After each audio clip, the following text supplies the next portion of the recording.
Hello everyone, welcome to another tutorial. Today I'm excited to bring you guys kind of a big tutorial. There's a lot that we're going to go over today. We are going to be doing a deep dive into Blender. I'm going to approach this as someone that has never used Blender before, but I'm also going to leave timestamps for all of the different sections. So if you have used a little bit of Blender and you know how to move things around, you know the basics of it, but you just want to learn how to model something, you can skip to those parts. If you want to learn specifically about UV unwrapping, we're going to go through that. But I'm going to take you through the process of modeling something like this pillar here, completely from scratch, how I would go about doing it. And we're going to go through, again, we're going to go through the absolute basics as far as how the UI works, moving around, moving the camera, all of that stuff. And then we're going to go into actually modeling this. I'll show you guys the exact process of how I model this. And then we go into UV unwrapping. I'll talk a lot about UV unwrapping, what that is, how it works. And and then just kind of importing into Unreal Engine and applying your materials. So there is a lot to go over.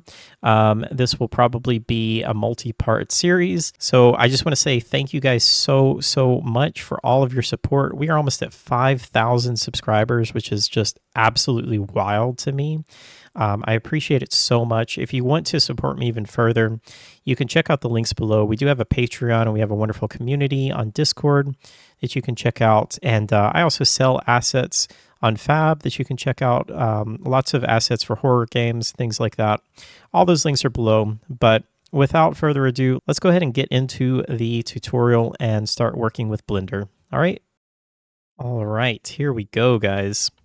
So I have a completely blank project open here, and we're going to just start with the very basics. Now, if you've already used Blender and you know how to navigate, you know the shortcuts, things like that, feel free to skip ahead. But I want to make this tutorial as accessible as possible for everyone. So I'm going to start and assume that you have never used Blender before, and this is your first time opening it. Okay, so again, if you have used it and you're comfortable with using it to a certain degree, but you just want to learn how to, actually do some models, feel free to skip ahead. But right now we're going to start out with the absolute basics. So this is what it's going to look like when you go and start up Blender for the first time, or you do File, New, General. It's going to give you this. So we're going to start with a camera, a cube, and a light. Now, let's talk about just how to move things around, because it's quite different from Unreal Engine. And I also just want to say, especially if you're coming from Unreal Engine or maybe another engine, don't get discouraged. I got really frustrated when I first started using Blender because it wasn't exactly how you move around in Unreal Engine, and I found that very annoying. But if you just stick with it and just learn how to do everything, then your brain will just kind of switch whenever you go from Blender to Unreal or to Substance Painter or whatever program you're working with. Why can't they all just be the same? I don't know. That would be nice, but they're not. All right, so let's talk about how to move the camera. So first of all, you can see right here that I am zooming in and out. I'm doing that by scrolling my mouse wheel. Okay. So pretty simple. You will also see that I can move the camera around. I can rotate the camera by pressing the middle mouse button or the mouse wheel, holding that down, and then I can rotate the camera in any direction that I want. Okay. The other thing I can do is I can translate the camera by holding Shift and middle mouse. So as long as I'm holding those two buttons, I can move my camera around. So if I want to move it over here, I can continue holding Shift. I can click middle mouse, let go, and then I can move my mouse up here, hold Shift, move it around again. Okay. All right. Some other things that I always turn on whenever I'm getting into a new project, I like to go up here and click on the Move tool. That just gives me this little gizmo here. So whenever I click on an object, I can then click on the direction I want to move it in, and move it up, down, left, or right. Another quick little thing here is you'll see that I am snapping to the grid here. That's because I'm holding Control. If you hold Control, that will enable snap. And it changes depending on how close you're zoomed in. So you can see we have these grids here. These grids are 1 meter by 1 meter by default. But if I were to go into top view, you'll see that that grid is now separated into a 10 by 10 grid. And then if I hold Control and move this, now we're snapping to a smaller segment there. And then if I zoom in even further, you'll see that this now becomes another 10 by 10 grid and another 10 by 10 grid and so on. So the closer you zoom in, the more fine control you have. Okay, so that's a good thing to know. All right, so just continuing on with some of the UI here, I'm not going to go over most of this because, to be honest, most of this you do not need. And unless we want this tutorial to be 100 hours long, we just don't have the time to go through all of this. So I'm going to stick to the main things that I use and leave out any of the other stuff that I don't really use. So really the only main things that I'm going to use up here are going to be this move tool here. And again, that just gives me this gizmo that I can move this around. I can also click in the center, move it around like so. Okay. All right. Now, continuing on up here, we of course have our file, edit, render windows, these kind of things. We have some different viewports up here. You really don't need to worry about any of these. We're really just going to stay in the layout viewport pretty much all the time until we go into UV editing, but that's going to be a little down the road. So we don't really need to worry about any of that other stuff. Down below here, we have a way to switch between object mode and edit mode, sculpt mode, a few other modes here. We're really only going to talk about these two, object mode and edit mode. We'll get to those in a minute. Going over here, these are some different ways that you can control how your gizmo is shown. This is a little bit more advanced. We're not going to get too much into that. Same thing with this. This is going to allow us to change the way that our pivot point works. And then we have snapping options. I can turn snap on right here. Then I don't have to hold Control. I will just automatically get that snap. But I usually just end up holding Control because I find that to be a little bit easier. You have some different options for how snap works. Again, this is quite advanced. We're not going to get into that. And then this is proportional editing. We might get into that. For right now, I'm just going to skip that. We're not going to really use that too much. Over here, we have some different options for different things that are overlaid, some gizmos, viewport options. Again, most of this stuff we're not really going to go over because we're not going to worry about changing too much of that because I honestly just don't change much of this stuff. I will say there are a couple of things that I like to turn on in overlays. I like to turn my statistics on. That shows me how many, it shows me the total triangle count for everything in the viewport or in the level here.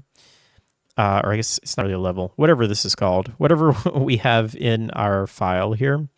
And then it also shows me how many triangles I have for this selected object.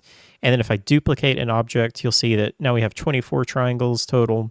But again, if I just select one, it says 12 here, 12 there, and so on. So I just like to keep that on, especially for game development, because it is a little bit more important to keep track of our poly count and make sure that that's not getting too high. Okay. There are a couple of other things that you might want to turn on here. I don't normally turn these on, but sometimes if you want to see your wireframe, that can be kind of useful. The thing is, when we go into edit mode, you're going to see your wireframe by default there. So in object mode, I don't normally want to see my wireframe, but if you do, you can control that there, and then you can control the opacity and all of that stuff. Face orientation is something that we will get into. I'm not going to talk too much about it right now, but we will talk about that later. Pretty much all of this other stuff I'm going to leave defaults there. And then let's keep going over here. So here we have what's called X-ray view. This is very useful because it is exactly what it sounds like. It is an X-ray view of our object. So you can see that we can actually see through that. When I turn that off, we can't see the green or the red lines there. When I turn that back on, we can see that. That will be very helpful when we're trying to make selections of things and we want to select all the way through an object. We'll go more into detail on that. Then we have some different ways that we can view our models here. So to be honest, I don't really change much in here. A lot of people like to use this mode, which is just essentially just a wireframe mode, but it'll make sense why I don't really use this in a minute. I really just pretty much always keep it in this view mode right here. If you are working with materials, then you can switch this to material preview here. This will actually show you what materials you have on. And then you have a rendered view here, which will actually show you a little bit higher detail rendering of what's going on here. But again, I pretty much am always going to have it in this mode. So you don't really need to worry too much about these other modes for right now. One other thing that I do like to turn on, if we go up here and click this little drop-down box, I like to turn this cavity option on here. And you'll see it just gives me, it helps kind of define my edges a little bit more. Now, I don't always leave this on. I find it a little bit nicer to look at when I'm modeling, but it is important to know that this is not an accurate representation of what your edges will look like in the game engine or when you export this. This is purely just for kind of making it look a little bit nicer in here. The other things that you can do here, you have some different kind of lighting modes that you can change. I don't do a lot here, but if you wanted to have something like a little bit more of a shiny look, this can be really useful if you are working with an object that has kind of weird shading and you want to just make sure that it is all nice and smooth and clean. That can be somewhat useful. Flat just gives you exactly what it sounds like, just a very flat view. But again, I pretty much leave this on default. The only thing that I do sometimes change, if we go down here to color, you can set the color of your object here. So, this is just very much a personal preference, but if you like to have something that, is maybe a blue or, I don't know, maybe you want like a green or something like that, red, whatever you want. You can set that to a color there, and it'll just be a little bit prettier. The other thing that you can do is you can set this to be random. Now this I do use quite a bit because now if we have multiple different objects, it just assigns a random color to those. And it makes it a little bit easier for me to keep track of things if I have multiple objects that I'm working with. Okay, so that is pretty much everything that I change in the settings here as far as these viewport options and everything like that. I'm just going to kind of continue on and talk a little bit more about the interface. Right here, we have this gizmo that allows us to change our way that we are viewing the model. So right now, we're just kind of viewing this just however we want, just rotating around this pivot point here. But if we wanted to view a top-down view from this, you can click on the Z here, and that will show us top-down. And this is also what's called an orthographic view. So an orthographic view is different from a perspective view, which is something like this, where an orthographic view will show you a perfectly top-down or front view of an object and will not give you any warping on the edges or anything like that. It's very helpful when we are in, let's see, why is that not letting me go to, Oh, there we go. It's very helpful when we are in edits mode because you'll see here. So it looks like I'm looking top down at this, but we're in a perspective view to where this top is actually looking like it's larger than the bottom. And that's because, again, we are in perspective view. So you can see as I move my camera over, we're now kind of seeing the edge here. And then if I move it over here, we're seeing the edge here. Think of this as like a real view that you would actually see if you were moving your head, but your eyes are kind of looking to the side. And then if we go into orthographic view, then you'll see that no matter where I move the camera, it's always just looking straight down. So this gives us a perfectly straight edge on all of these edges. All right, I hope that makes sense. It's a little kind of hard to explain. It's definitely easier to see. So that's very useful, especially for when I want to select like all of the vertices here. If I was just in orthographic view, or if I was in perspective view, and even if I have the X-ray on, then you'll see, even if I try to get this lined up, if I select those, we're not selecting the bottom. But again, if we go into perspective view, or sorry, orthographic view, wow, I'm getting myself confused, then we can select all of those like that, okay? Hopefully that's not too complicated. I probably over-explained that, but it's one of those things that you really just kind of, once you do it, you'll see it and make more sense. Now, again, you can change the different views here. We can go into the view for the y-axis, x-axis, and we can go on the negative z, and so on. Now, some people prefer to use this up here. What I prefer to use is a shortcut, and I use the tilde key here, which is the key just above the tab key and just to the left of the 1 key. So when I hit that, I get this kind of radial menu here, and then it gives me the same things up here. So I can go into top view, I can go into front view, back, right, left, bottom. Okay. And then this view camera, view selected, I don't really ever use those. I really just use the top, front, left, back, right, those things. Okay. All right. Some other things to note. There's a lot of kind of hidden menus in Blender, and you'll see that like right over here, we have this little arrow. And if I hover my mouse just over the edge, you have to actually hover over that edge right there, not down here, but just over the edge of that arrow. I can click and then drag out, and then you'll see that I get these tabs here. Now, some of these tabs you won't have. Some of these are add-ons that I use, but I'm not going to talk any about, or I'm not going to use any of these add-ons. I may briefly just tell you about some of these, but I'm going to try and keep everything as default as possible, so you guys don't have to buy any add-ons or really even install any add-ons.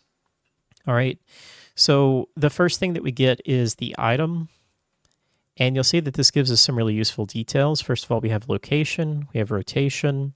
So you can see if I move this, that's going to update. If I rotate this, that will update like so. Scale, whoops, will update as well, which I guess let's go ahead and get into how we transform our objects here. So of course you could do it like this. But it's much easier with shortcuts. I'm also going to turn the X-ray view back off just so we have this. So first of all, let's talk about scale. The way that we scale something is we can just hit the S key, and then I just tapped the S key, and now if I move my mouse, we are going to scale our object up and down. Okay, and you can kind of move this whatever direction you want. Now, another thing that you can do is sometimes you want to have a little bit more fine-tuned control over this. And I can hold Shift, and then you'll see that now I'm moving my mouse at the same speed. Whoops, let's try that again. S, and if I hold Shift, I can move my mouse at the same speed, but it's going much slower as far as the scaling, and that just gives me more control over the size that we're getting there. Another thing that you can do is you can hold control while you're scaling something, and then you can see that we get the snap enabled, which is very useful. Okay, so that's scale. Let's talk about rotating. So rotating is R, which is pretty appropriate. And then you can see that we can rotate things around like so. Now, this is honestly not very useful because a lot of times you want to rotate something like, around the Z-axis. So how do we do that? Well, we can do that on our different options for scaling and rotating. If I hit the R key, and let's say that I just want to rotate that around the Z-axis, then I can hit Z, and now I can rotate just around the Z-axis, okay? Same thing if we want to scale. Let's say that we only want to scale on the Z-axis, so I can hit S and then Z, and now we're only going to scale on that axis. Or if we wanted to scale on the X or the Y, or if we wanted to rotate on the Y or the X or the Z, we can very quickly just change those. Okay. So, and one other thing that I will mention, you'll notice that we have our origin point is right in the center. There's actually 2 points that I want to talk about here. There's an origin point for our object. So you'll see that's represented by this little orange dot there. And then there's also this thing over here that's called the cursor, okay? We'll talk more about this, but I know when I first started, I got really confused by this because sometimes my cursor was here, sometimes my cursor would like end up in another location. We'll talk more about that. Just it's good to understand that these are different things. There's an origin for your actual geometry, and there's a cursor that can really be placed anywhere, but by default it is placed at 0, 0, 0 in the worlds. Okay. Okay, so let's just go back to where we are here. So we talked about scaling, we talked about rotation, and there's another shortcut that you can use, which is the G key to move. So if I just do that, we can just move that wherever. But again, we can use these shortcuts for the X, Y, and Z to move along those axes. Is that how you say it? So if I wanted to move just along the G or the X axis, I can press G and then X. Then I could also hold Control to snap. And now, no matter where my mouse is, we're only going to move on the X axis. Same thing for the Y. We could do that, and same thing for the Z. Okay. All right. So let's see. I think that is kind of it for the basics of moving around, basics of scaling an object. I think we'll move on and we'll talk about the edit mode now. So there's a couple of different modes, or there's quite a few modes, but we're going to talk about 2 here, and they are the object mode, and then the other one is the edit mode. So I can go into edit mode by clicking on this little drop down here and click on edit mode. And in edit mode is where we actually get to edit our mesh and move our vertices around, create faces, extrude, do all of those kind of things. So the first thing that I like to do in edit mode, it's the same thing that we did in object mode. I like to click on my move tool. That gives me this gizmo so that I can very easily go in here and manipulate whatever I'm working with. Now we want to be able to manipulate a few different things here. We have, we're currently in vertex select mode. That's represented by these 3 up here.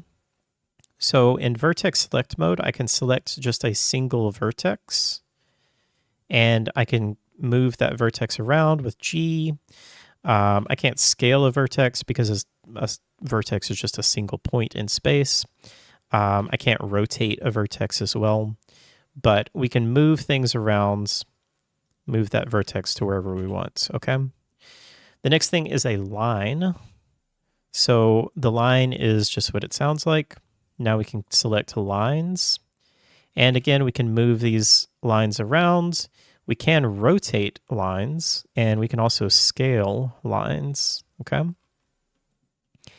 And then the last one is face select. So now we can select any face. And similarly, we can scale, we can rotate, and we can move. Okay. Now there's a little bit easier way to switch between these because you will be switching between these modes very often.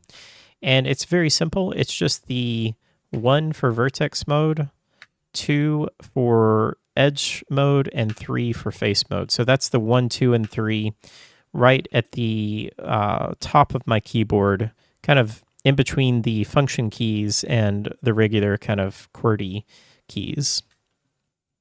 Okay, so very quickly I can switch between all of the different modes there. Now we're going to get into a little bit more advanced controls here. So I want to talk about the cursor that we have here and also the origin point. There's often a time where we want to set our origin point to be at a specific point on a model. And the reason for that is because whenever we're scaling something, this is always going to scale, or currently it's going to scale from the origin point. So you can see that as I'm making this bigger, it's just making everything bigger. That's because we're scaling in every direction from this origin point. But what if we wanted to move the origin points? So the way that we can do that is a couple of different ways. If I go into edit mode, and I'm going to go into front view, and I'm going to select everything, what you will notice is when we are in edit mode, if I just hit G to move this around, now you'll see that my origin point didn't move. Now if I go back into object mode, you'll see that my origin point is still right there. Now if I scale, it's going to scale from that origin point, okay? Now that can be useful sometimes, and I'll actually show you how it can be very useful here in just a second. So let's talk a little bit about how to kind of set our origin point to where we want. So for this instance, I'm going to go back into face mode, or into front mode, front view, and I'm going to select everything with hitting A. That way we've got everything selected. And I'm also just going to show the X-ray view just so we can see that we have everything selected. And I can see my X-axis a little bit better here.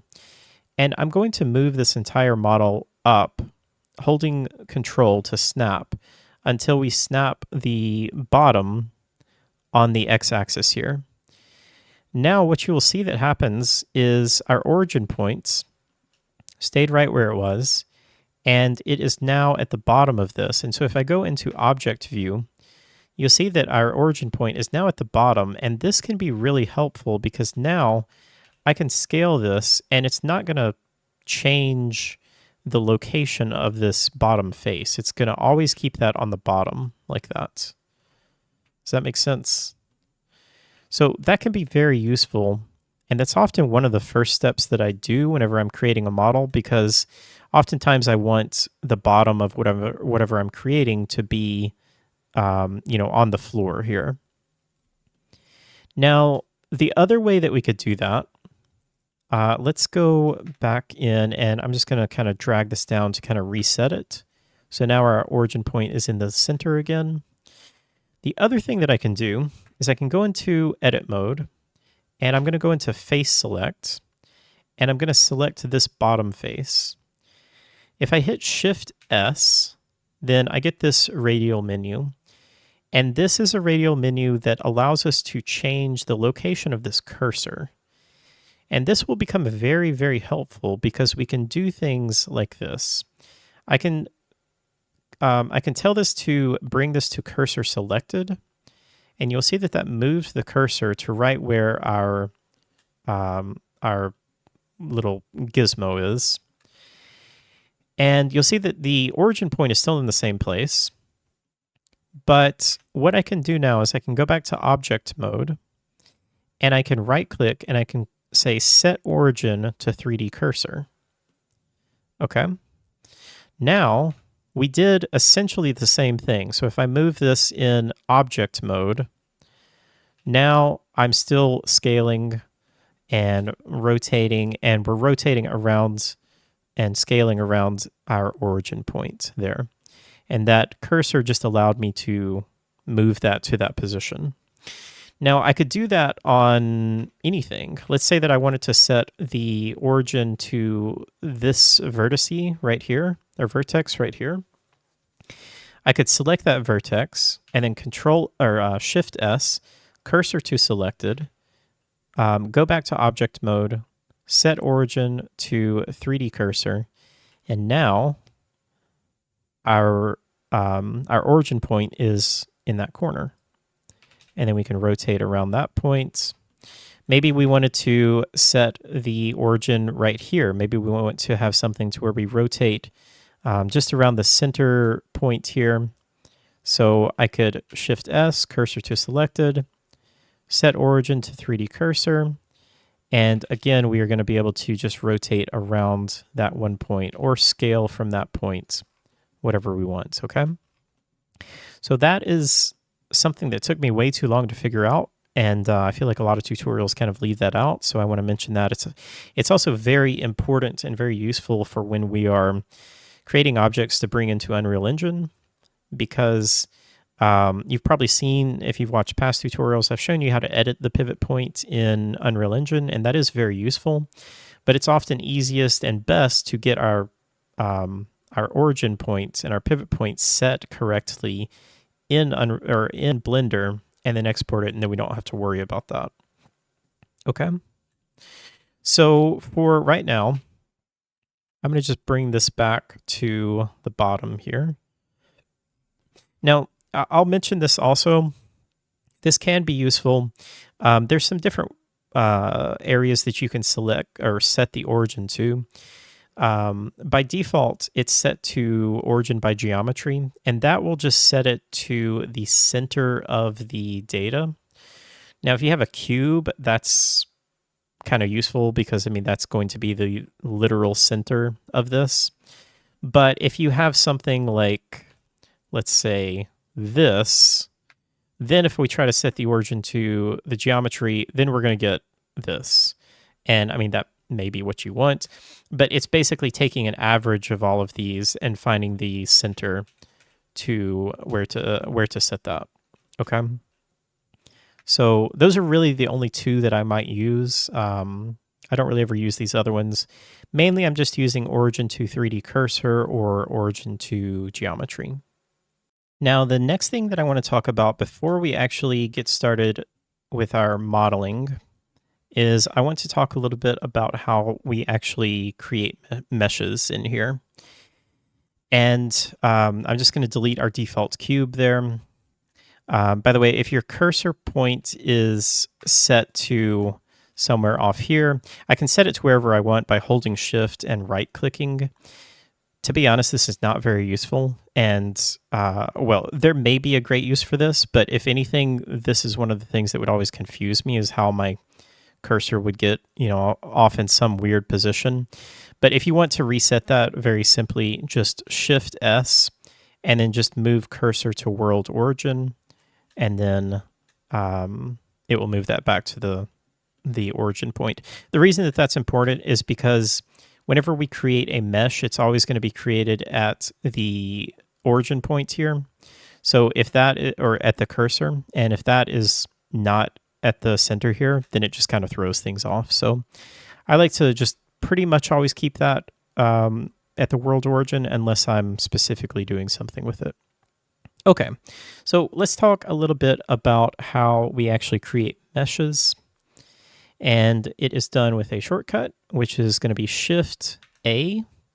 And we get this little menu here. Now, there's a lot of things in here. Don't let this overwhelm you, because really, you're really only ever going to use mesh, and you might use curves a little bit, but I don't really ever use any of this other stuff. I use image for reference sometimes. We'll talk about that. Sometimes I will use this. But really for this tutorial, we're going to keep it pretty simple. And we're just going to use the meshes here. So we can create things like a plane, which is just literally a 2D plane. Okay.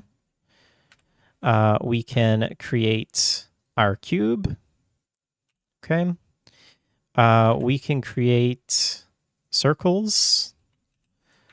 We can create UV spheres. So there's a couple of different kinds of spheres here. I'm not going to get too much into this. Usually I'm going to use a UV sphere if I want an actual sphere. Again, we won't get too much into this because this can end up being a 100-hour tutorial if I'm not careful. We have cylinder here, which I use quite a bit.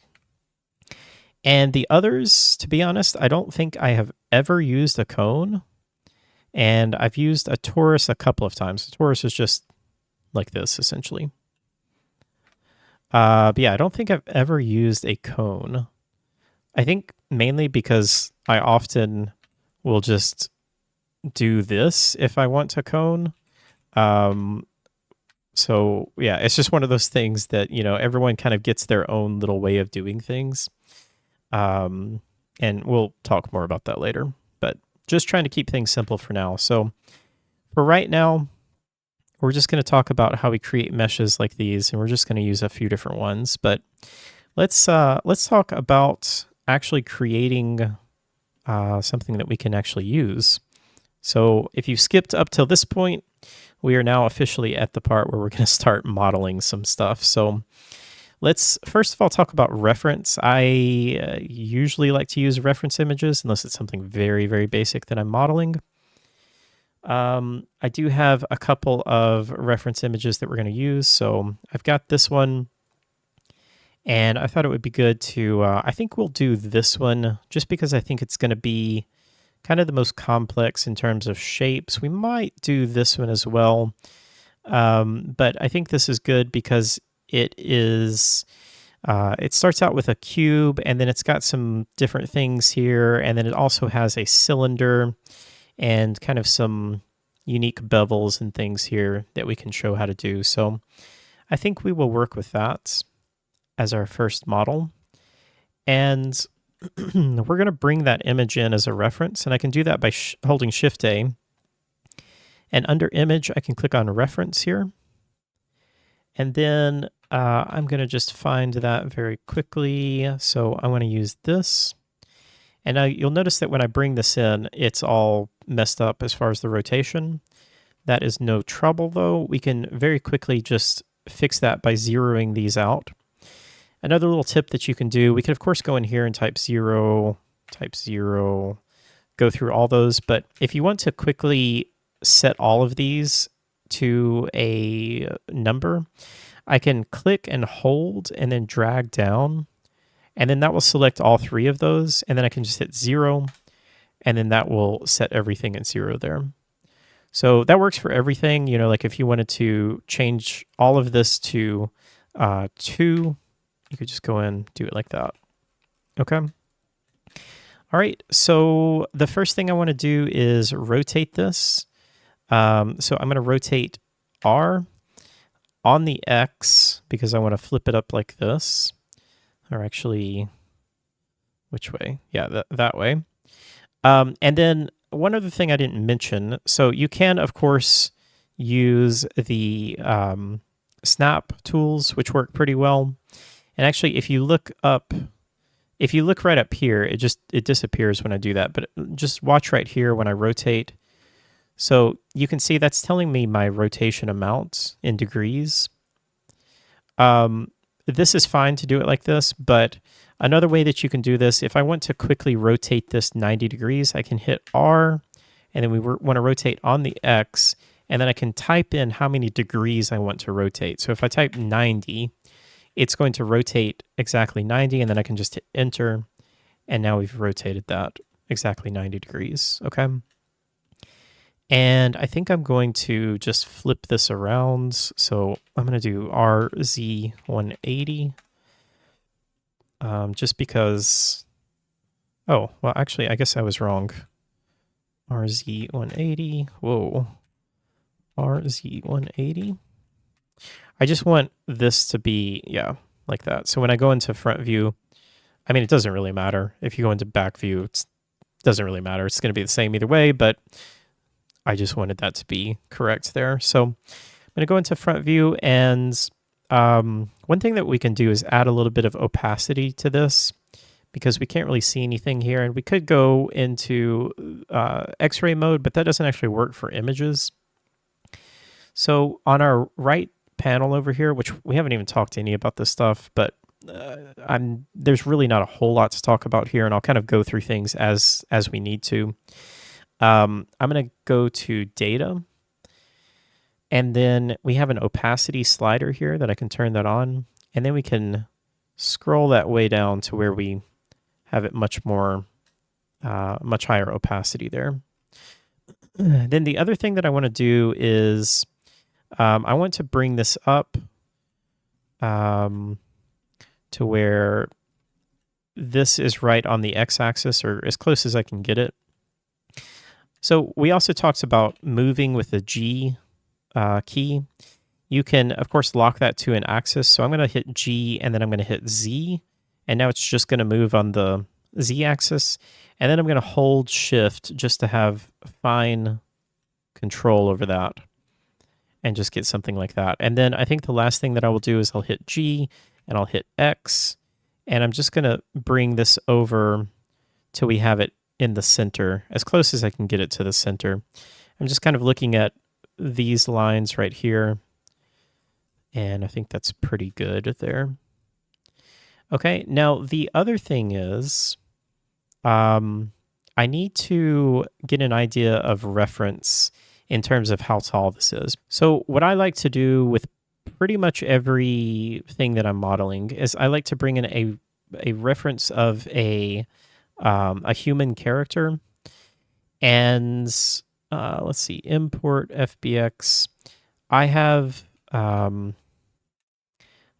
one that I've used for a long time. I don't even know where I got this. I'll leave a link to this though that you guys can use. It's just a very basic just male character here that is 1.64 meters tall.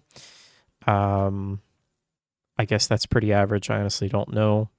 But this is pretty much the same size as like the Unreal Engine mannequin. You can also just get an Unreal Engine mannequin if you have something like one of these. You can export this as an FBX, and then you can bring it in. That is fine as well. But you really just want to get a rough idea of what a normal human is going to be like, so that you can get an idea of what or how big your model needs to be. And you can see this is pretty tall, so I think it's probably a little bit too big. So I am just going to scale this a little bit to where I think right about there will be good. And then I just need to kind of get this set up again. So we'll just try to get the center there.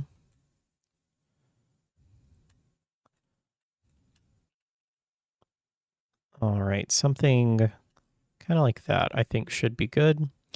And this, doesn't have to be perfect. Honestly, there's no specific measurements that a pillar has to be. It could be a gigantic pillar if you wanted it to, but I think that's fine for what I am wanting to do.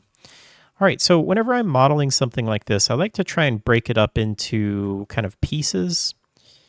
And I'm going to start with this bottom part here. What I'm looking at when I see this is I see, okay, we've got a cube here, essentially, and then we have a cylinder, and then we have another cube up here. Okay, so that's what we're going to do. We're going to start with a cube. So I'm going to create a cube. And like I said, I always like to do, I like to go into edit mode with everything selected, and then move that up to where the origin point is on the very bottom there.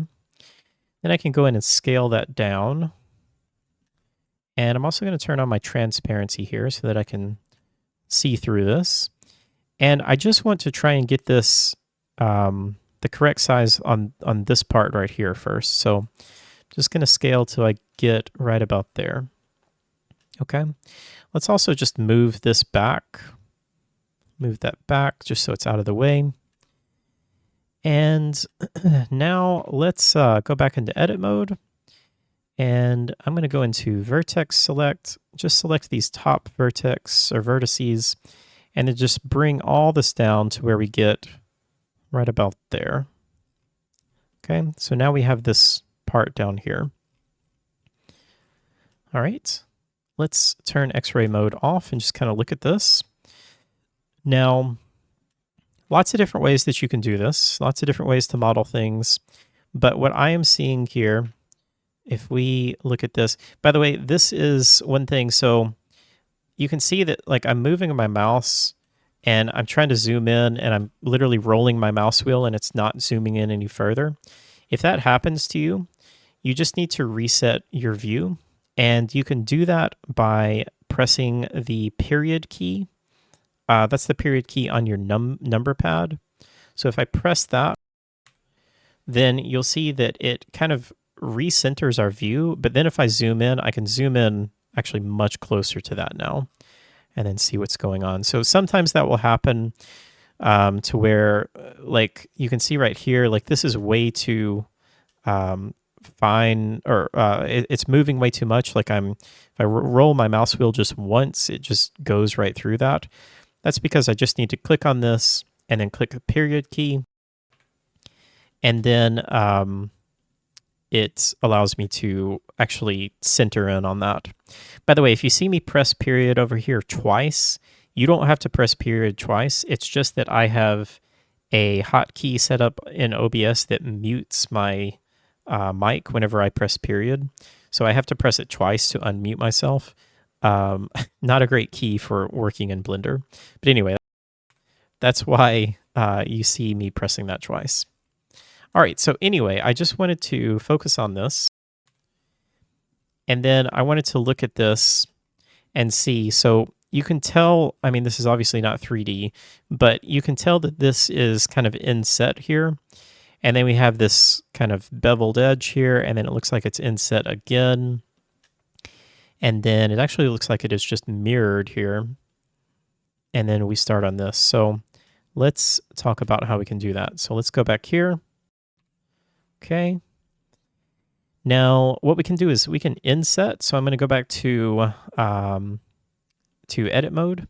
And with just this top selected here, I'm going to press I to inset. And that's going to let me do this. And what I want to do is look at it from this view. And I want to just press I. And then I'm just looking for the edge to where it's going right about there, I think. Okay, now again, this doesn't have to be perfect. You know, we're artists here, and we can have some liberty with what we're doing, but we want to try and, if we're especially working off this reference, we want to try and get it pretty close. All right, so now we can talk about how to extrude something. Extruding means to basically make a copy of a face, or it could be a line or a vertex, but in most cases it's a face. And it allows you to make a copy of that and also keep these edges attached and move it upwards. So right now, if I were to just move this upwards, you'll see that it's keeping all of this other geometry here. But if I extrude this with the E key, now I can move this up and we get this nice clean edge here that is retained. So if I go back into front view, you can see what I want to do is I want to bring this down, and here's a good example of where the shortcuts come into handy. So of course we can use this, but I want to zoom in here really close so that I can see, and I obviously can't click on that. So I'm going to hit the G key and then Z to just move that on the Z axis. And basically what it looks like here, it's obviously pretty blurry, but it looks like it has just a little bit of an edge that goes up, and then it kind of has this curve. And then I think there's another little bit of an edge. So I'm going to kind of work with that. So I'm going to go up to about there. Okay. And now what I'm going to do is I'm going to extrude this again so that we get this. And I'm going to move to about right there. And then I want to scale this face inwards. So I'm just going to hit S, and we're going to scale until we get something like that. And then I'm going to extrude one more time, straight up. By the way, by default, when you extrude, it will usually try to lock you to one of these, to an axis here. In this case, it's the Z-axis. If you don't want that, you could press E, or I'm sorry, you could press, hold on, let's redo that, because I kind of screwed that up. So normally it's going to lock you to that. If you didn't want that, I could press the Z key, or whatever axis it's locked to, and then it will just kind of let me have free roam of that. You could, of course, hit Y or X to lock it to those, but usually Blender is pretty good about locking you to whatever kind of direction you're going. But just know that sometimes that will happen, to where it might, especially if you have like a curved object or something and you're trying to, or an angled face and you're trying to extrude in a certain direction, might kind of give you some weird results sometimes. So it's just good to know that. All right, so anyway, let's go back here, kind of redo what we did here. So GZ, get that right about there. Then we're going to extrude to there, scale inwards, and then we're going to just extrude upwards to there. Okay. All right, so you're probably saying, how? That does not look anything like the picture. And that's because we are not going to talk about beveling. So what we can do is let's turn on the X-ray view so that we can see, which it's still kind of hard to see, but maybe if I make this a little bit more visible there. So I didn't get this exactly perfect. Again, we're using a little bit of liberty here, but what I'm looking at here is there's a little bit of a bevel here, and then there's kind of a little bit of a dip here, and then this is pretty straight here. Okay, so let's talk about beveling now. Let's go back into regular view there. I want to bevel this edge here, and I want to bevel all of these edges, which we can also talk a little bit about selecting edges. So you can, of course, select edges by clicking on them. You can multi-select edges by clicking and holding Shift. And then in an instance like this, if I want to select all of the edges all the way around, I can click Shift Alt and click, and then it will select all of those. If I wanted to select the bottom here, now sometimes this is a good example. I don't really know why Blender does not do this, but on the bottom of edges, or sometimes like on the top of it, of meshes, it will not allow you to do that. Like right here it will, right here it will, right here it won't. I'm sure there's a reason for that. I don't really know why. Maybe there's even a setting that you can turn on to have it do that. If anybody knows, let me know, because I would love that. But yeah, in that case, you just kind of have to select all your edges like that. We'll talk a little bit more about selecting edges and vertexes and things like that in the future, but for right now, we're just going to talk about beveling, and we want to bevel this edge right here. Now, there's something very important with beveling that a lot of people get confused, and I'm actually going to just create a separate cube to talk about this. So first of all, to bevel, we can select any edge that we want to bevel, and I can hit the shortcut, which is Control B, and then that will bevel this edge.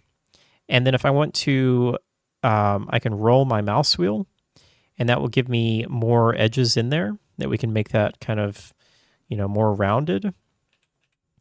But what often happens is someone gets an object and they start kind of messing around with it. They do some things like this, and they're like, okay, now I want to bevel that edge.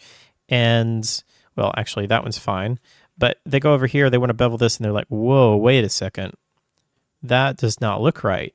And then they're like, I don't understand what's going on. The tutorial said all you got to do is Control B. Well, this is because our scale is off, and we haven't really talked about this yet, but if you look over here under scale, you can see that this is not 1 by 1 by 1. Whereas if we create a cube, the scale is now 1 by 1 by 1. And if I change the size of all of this, we're changing every edge and every face the exact same size, so the scale is remaining consistent. But if I go in here and I increase the X, then you'll see that our scale is now off. And so in order to bevel something, you need your scale to be 1, 1, 1. You need it to be consistent across X, Y, and Z. Otherwise, you're going to get results like this. So how do we fix that? So click on your object, Control A, and you'll see right here, it says Apply Scale. And you'll see that that changed all of this to be 1, 1, 1. Now I can go in here and I can bevel this, and we get nice clean bevels like we would expect to get. Now, one other thing that I want to talk about with beveling, and this is good to know for a lot of things in Blender, there's a contextual menu that comes up when you do something like this. So when I go in here and I do that, and if I don't click anything else, then you'll see that this little thing popped up that says bevel. So I can actually open that, and then I get these options here. And so I can actually change this. If I wanted to add more edges in here, I could do that. I could change the width. I could change between affecting the edges or the vertices. We're not going to worry too much about that right now. There's some other good things that you can do. Clamp overlap is very useful. Actually, let me show you what it looks like if we don't have clamp overlap. So without clamp overlap, if we have another edge in here, and if I try to bevel this, well, actually, okay, I guess. Okay, so this is a good example here. So you'll see that if we wanted to bevel this like this, then we're going past this edge and it's just getting all messed up here. This is where clamp overlap would be very useful. And that just allows you to not go over any edges like this. And you will run into that sometimes, so that's just good to know. Harden normals, you're not really going to use that much. Seam, sharp, not really going to use too much of this. The only other thing that I will mention in here is I'll talk a little bit about the shape. So if we bevel something like this, right now the shape is 0.5, which basically just means that it is, if you were to kind of draw this out here, it's just taking half of that and beveling that, but you can actually change the shape to something like this. Or you can go outwards to where it is kind of retaining a little bit more of that shape. So that can be very useful. The other thing, I'm just going to set that back to 0.5 right now. The other thing that you might like to play around with is under the profile type, you can create a custom profile. And then that brings this up to where you can actually put, just by clicking, you can just put points on here. And then I can move things around and actually get a unique profile here. Now this looks awful. That's because we need much more segments in here. So you can see if I add enough segments, which I would not recommend adding this many segments, but this is just to show you, then we actually get this shape that we are, well, it's kind of more like that, but we get the shape that we're making here. And then we can move this around. This is great for creating like molding or something like that. There's some different options down here that you can do to where if you want to have more kind of fine control over this, if you want things to have more of like a right angle, things like that. There's a lot that you can do in here, but for the most part, we're just going to use basic bevels, but just wanted to show you guys how to do that as well. Okay. So let's go back to our object here. And let's talk about how we're going to bevel this. So we want to bevel this edge, and I can just hit Control B. But actually, before we do that, let's remember that we want to set our scale. Control A, scale. Okay, so we know that everything is consistent. And now you notice that right now it's bringing us back into this. That's because it has a little bit of a memory. So it's remembering that we created this custom profile. We don't want that. And we also don't want 34 segments. That's way too many, okay? So I'm going to just Control Z, and now I'll have a little bit more control. So I think something like that will be pretty good. And actually, before we do that, let's go back and kind of talk about our shape here. So I want our shape to bevel here and then kind of come in and then kind of bevel out that way. So what I'm going to do is I'm going to add another edge in here. And we haven't talked about this yet, but we can use the shortcut Control R, and that will add what's called a loop cut in here. And when I just hit Control R, it just kind of comes up to this right here and just kind of like snaps an edge in here. And depending on which view you're in, if I'm kind of top down like this, you'll see that it tries to put an edge in there. If I wanted to go over here, it would put one in that way. And then I can also do something like this where I can roll my mouse wheel, and that will allow me to add multiple edges. And then when I click to confirm, it's going to allow me to then move those. If I don't want to move them, I can just right click out of that. And then now we have those edges created. Okay. Also, one thing that I can show you is how to delete edges out of here. So there's ways to delete vertices, edges, and faces, but there's also a way to dissolve edges, vertices, and faces.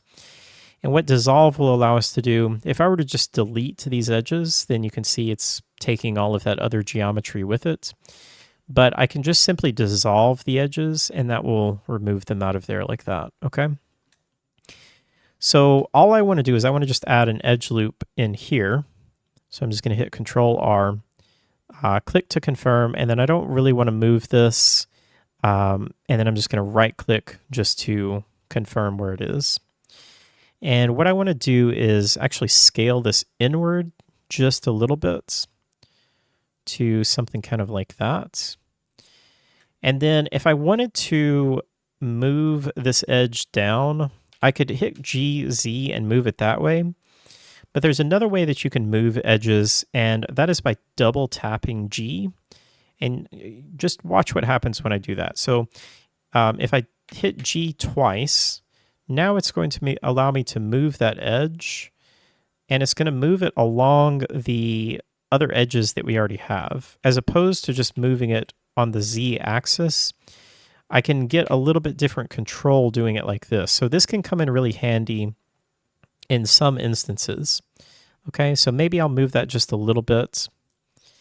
And now what I can do, I can go in here and I can select this edge as well so that I have both of these. And then I can bevel this. And I can already see, I think I need to bring this in a little bit more. So I'm just going to bring this in kind of like this. Now I'm going to select those. And that's looking better. I like that better. I also think one other thing I want to do, I'm going to select just this edge here. And I'm going to GZ to just bring that up a little bit.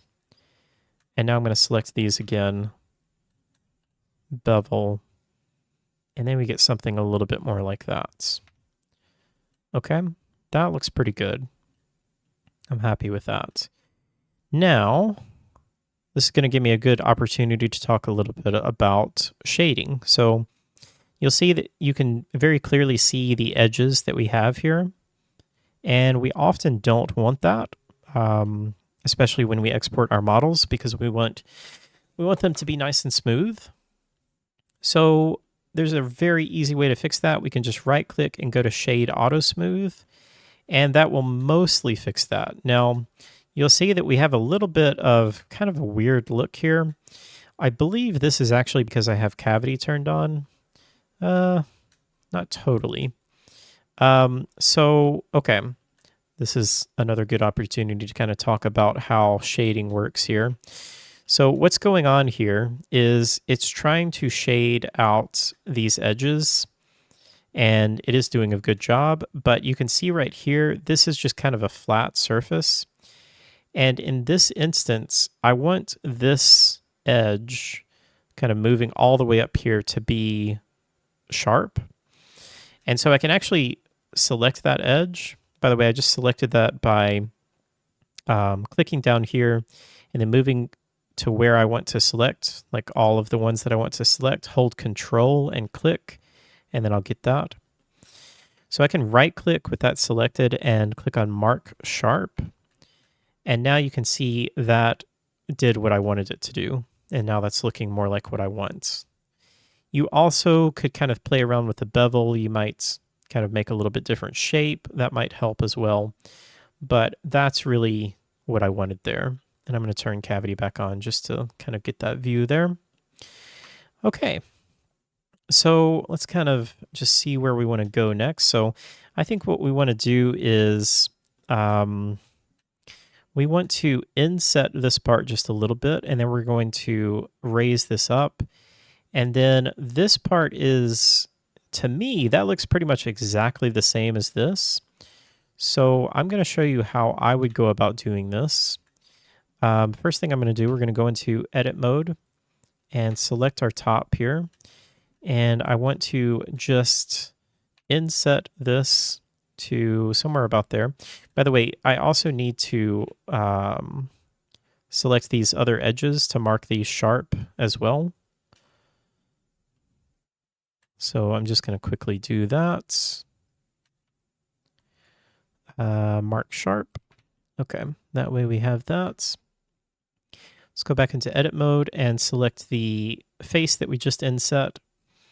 Go back into front view, and now I'm going to just extrude this upwards to there. Okay. Now, what we can do is we could, of course, go through the exact same process that we did here, create all of this geometry, add the bevel to it. But again, since I believe this is the exact same look as what we have down here, why don't we just take what we have down here and just add it onto this? I think that would work quite well. So the way that I'm going to do this is a little bit more advanced, but I think it's really going to be useful and help you in a lot of instances like this. So what I want to do is with face select and in X-ray so that we can select everything, I want to select all of my faces to there. So we don't want to select the faces here, but we want to select all of these faces, including these up here. And what we want to do is duplicate those, and then we want to rotate them and fit them right up here. Now, to duplicate, you just press Shift D. Okay, when I press Shift D, then I kind of just get this.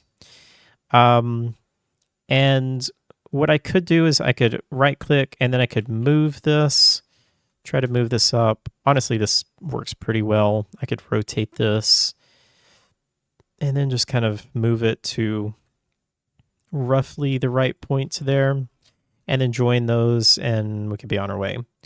But what I'm going to do is show you a little bit different way to do this that I think is going to work a little bit better.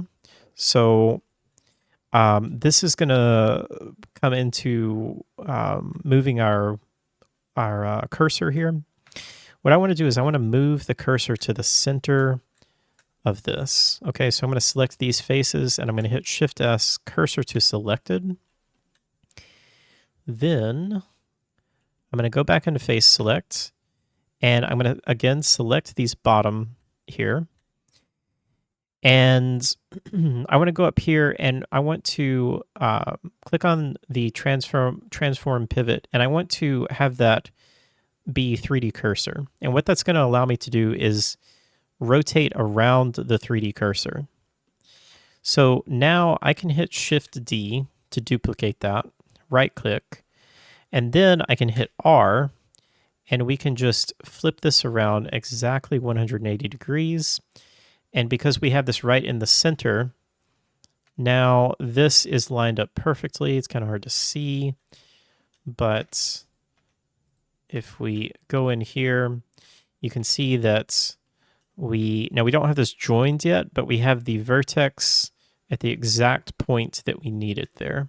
So that's just a little bit faster way to do that. You could, of course, do it the original way that I showed you, but I just kind of like that method, and it's a good way to use the cursor there. So the next thing that we need to do is we need to actually join these together, because these are, like I showed you here, disconnected. So you generally don't want that, especially if it's a vertex like right next to a vertex like that. So a very simple way that we can join all these together is we can hit All to select everything. Then I can hit the M key to merge. And what we want to do is merge by distance here. So if I do this, if you look down here, it's going to tell me how many vertexes or vertices it merges. So vertex or merge by distance, and it says it removed 4 vertices, which is what we would expect, because it went in here and it merged this this vertex to that one that was right there. Same thing with the one over here. So now we have all of that merged together. Okay. And let's just look. We don't need the face here. We can actually delete that. So I'm just going to select that and delete. Okay. Now it looks good. All right, so let's go back into front view. Now you can see, looks like this is actually not the same. I guess this piece is slightly larger, but to be honest, I'm totally fine with that. Let's also reset this to median points. I will bring all of this up a little bit. It looks like we could kind of edit this a little bit if we wanted to. Maybe bring this down a little. I could maybe scale it like this a little bit. I think that's fine, honestly. Again, you could go through, resize that, but I think that's fine for my purposes. Now, one thing that might be an issue here. No, I think we're okay. Okay. Yeah, I think we're fine. All right. So that looks good. Now let's talk about how we create this next part. Now, one of the things that I feel like I often did, and a lot of people make this mistake, is they try to make their meshes or their models all out of one single mesh. And so when I first started modeling, if I was looking at something like this, I would go through some crazy process to figure out how to make a circle out of this face up here, and I'd do something like this to where I'd add a bunch of loop cuts in here, and then there's an add-on that is very useful, but we're not really going to get into it here, where I could make a circle like this, and then I could extrude upwards, and then be like, oh, look at that, I did it. But look at all of this extra geometry that we've added in here. So you can see that we have 47, almost 4,800 triangles there. And that's opposed to 284, right? So that's a huge difference just to get that cylinder that we wanted. So there's a much easier way that we can do this. And with this, if we look at this, we don't really need this to be attached to this model. We can create a cylinder and create this part, and then we can join these together, but they can be separate meshes, and that will be totally fine. So let's go ahead and do that. What I want to do first is I want to get my cursor to this point right here. So I've just got this face selected. I'm going to go for cursor to selected. And now that will allow me to create a cylinder. And it will create it right at that point. And then, like I said, the first thing I always like to do in edit mode, or actually, I'm sorry, hold on. Let's back out a little bit. I want to go into object mode to create that, and I want to select off of that. So I want to deselect that. I'm also just going to move our guy over a little bit so we have a little bit more room. All right, so now I want to create a cylinder. Oh, not a circle. Cylinder. And we could adjust the number of vertices or lines here. I think 32 is going to be fine. Now, like I said, the first thing I like to do is I like to get my origin point set. So before I scale any of this, I'm just going to go into edit mode. I'm going to drag this up to where it is on the bottom there. And now I can very easily just scale this down to wherever we want. So if we look at this, I think what we'll do is I'm going to align it with this main cylinder here, and we'll work on creating this this bottom part here. So let's just go with this right now. All right, so I'm going to go ahead and shade smooth just so it looks nice and pretty. And we're going to go into edit mode. And what we need to do is we need to add a loop cut in a couple of areas here. So I'm going to Control R, and then I'm going to click, and then I can move this around. So I want one right about there. Then I want another one right there. Okay. Now, what I'm going to do is, actually, I want another one right there as well. This will make sense in a second. So I'm going to go into face select with transparency on, and I'm going to select these faces. And then I'm just going to hold or hit S to scale this out. And I want to get to this edge right here. So roughly right about there. Now you'll see that it scaled on the Z as well, and I don't want that. So when this pops up here, and it may be resized for you, or it may be minimized here. So you just need to click that. And I want to set the Z to 1. Oh, what am I doing? 1.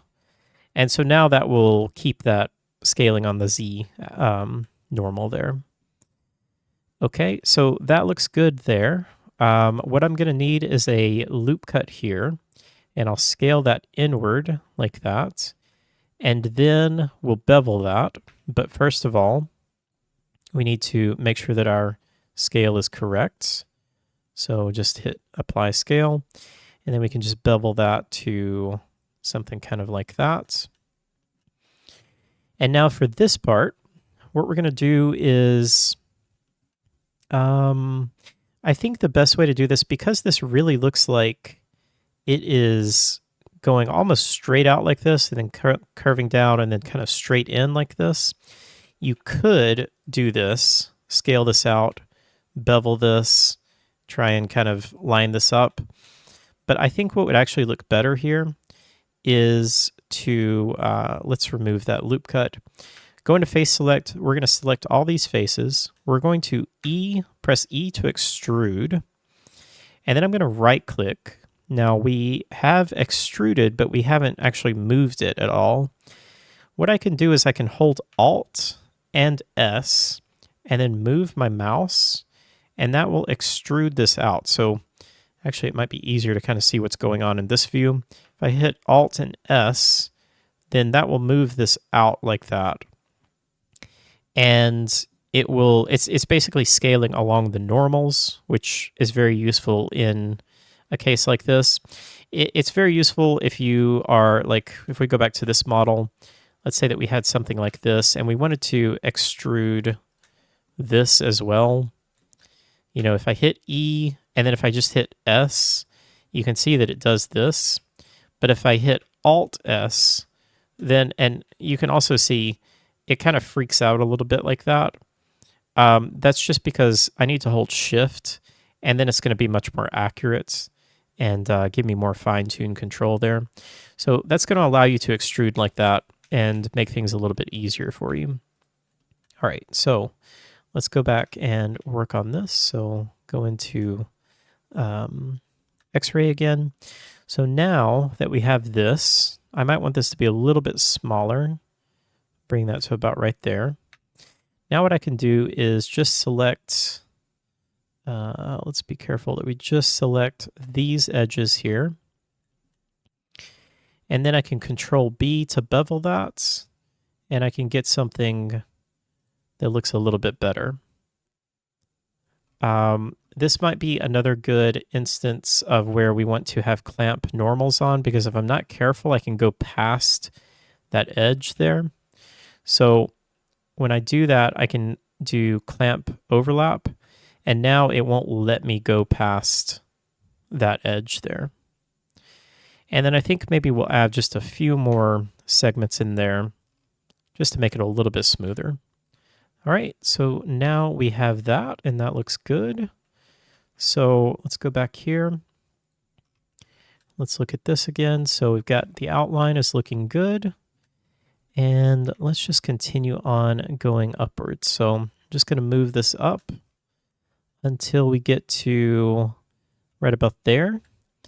Now here I'm going to extrude to right there, and then I'll scale this outward to about there. Then I'm going to extrude again to right there. And then we're going to do the same thing that we did on the bottom. So I'm going to select those faces, E to extrude, Alt S, and then Shift to give me more fine-tune control. Okay. Then I can just select these edges. Whoops. It's kind of hard to do sometimes in transparency mode. So just select it like that. And then we can bevel this till we get kind of that shape there. I don't think we need quite as few or quite as many segments there. I think 5 will be fine. Okay. Then we can go back here. I can select my face again, and we can just extrude that upwards. And then for this piece, I think what we'll do is we will E to extrude, and then I'm just going to right click. Then I'm going to scale this out to right about there. I'm trying to just kind of line that up there. And then I'll just E to extrude this again until we get to there. And then I can go in here and just select this edge and just bevel that to give me something pretty similar to what we have there. Okay, maybe one more. All right, so I think that looks pretty good. Now the only other thing that we need here is just this little block up here, which that will be very simple because that is just a cube that we just scale down. So I'm going to bring my cursor to here. I'm also going to delete this face because there's no reason for us to have this face because this is going to be covered by the top part there. So I'm just going to hit X and we're going to delete that face. And then I will go back into object mode, click off of there, and we're going to shift A to create a mesh, and that's going to be a cube. All right, so now once again, go into edit mode, bring this up to where my origin point is right there. And then I can scale this down to the size that we want. So right about there, and then I just want to scale on the Z axis, something kind of like that. Okay, so now that's pretty much done. We've got a pillar here, and the other thing is I can delete the bottom of the face on there too. One thing that you might want to do, and one thing that would be very good to know is you can isolate objects. So like if I am having trouble viewing this bottom here, which it is kind of hard to view, I can hit the slash key, and that will isolate just this one object, and it basically just hides everything else. And then we can go in here and we can select this face, delete the face, and there actually looks like there might be something weird going on here. Let me just see. Okay, yeah, so I think what happened here is when we did this bevel, we might have the same thing here. Yeah, so when we did this bevel, we moved it all the way to the edge, and it clamped to the edge, so it didn't allow us to move over, which is good. But it also created this, which will often pop up. And again, this is one of those things that took me forever to kind of figure out what was going on. This is just another case of where we need to always try to kind of be careful about moving edges and vertices too close to any other vertices. I mean, it's not really a big issue because we're going to fix it very simply, but it's just good to know that this happens. Because if you don't realize that this happens when you start to go UV unwrapping this, you will run into some weird issues. So the way that we're going to fix this very simply is we're going to hit A to select everything. We're going to merge by distance. And you can see that removed 64 vertices, so 32 there. There were 32 there, so that's good. So yeah, that is what we wanted. And that looks good now. Let's also just look at our face orientation to make sure that this is correct. And I'll just briefly talk about this. So I kind of wish I had an example to show you where it was messed up, but I don't. I don't know if you guys have ever tried to import anything into Unreal Engine, and sometimes like there will be an edge or a face that it looks like it's invisible, or like sometimes an object will almost look like it's inside out. That is because the normals are flipped, and all a normal is, I can actually show you here if I can remember how. Let's see, I might have to be in edit mode. Yeah, so if we take a look and turn this on, so you'll see all these little things pointing out. That is showing the direction of our normals. And really all that means is the direction of the face, because each face has a different direction. So if we look at this, if I just isolate this, you can see the red part is represented by the inside of the face and the blue is the outside. And I'm getting this overlay again just by going up here and turning on face orientation. You can also use this overlay here. When you're in edit mode, you can turn this on and that will show you the direction of your normals, which can be useful, but mainly most of the times we're just trying to know if these are flipped or not. And so if a normal is flipped, I can show you kind of what it would look like. Of course, it would be very obvious here, but you'll see that we have some shading issues. And a lot of times this pops up. So, you know, I'm going here, I'm clicking auto shade and it's like, oh, it's not doing anything. What's going on there? Well, this is because the normals are flipped here. So again, you can check that with face orientation. The quickest and easiest way to fix this, A to select everything, hit Alt-N, and then you can click Recalculate Outside. 95% of the times that works. It works very well. In the odd case that it doesn't work, you can manually flip things by just selecting your faces, Alt-N, and clicking on Flip. But usually this is going to work. Just recalculate outside. Okay, so that's all I'm going to talk about for that right now, unless we run into a bigger issue with that. All right, so this is pretty much done. Now, we can talk briefly about how I would create these kind of grooves and these bevels in here. What I will say is I would not normally do this as far as modeling that. And the reason why is it's going to get quite high poly for us to add all this additional geometry into it. And that's something that could quite easily be done in Substance Painter or another 3D texturing program. Well, there's not really that many 3D texturing programs, sadly, but usually you would do this in Substance where you would create a height map here and kind of give the illusion that this is actually geometry here. But if you wanted to actually do this, I will show you how. Just know that this does get pretty aggressive in terms of how many polys we are going to face here. So what we could do is, if we wanted to create that, I could click on this face here, and if we want to do it on all of them, we could do something like this. And then I could press I to inset.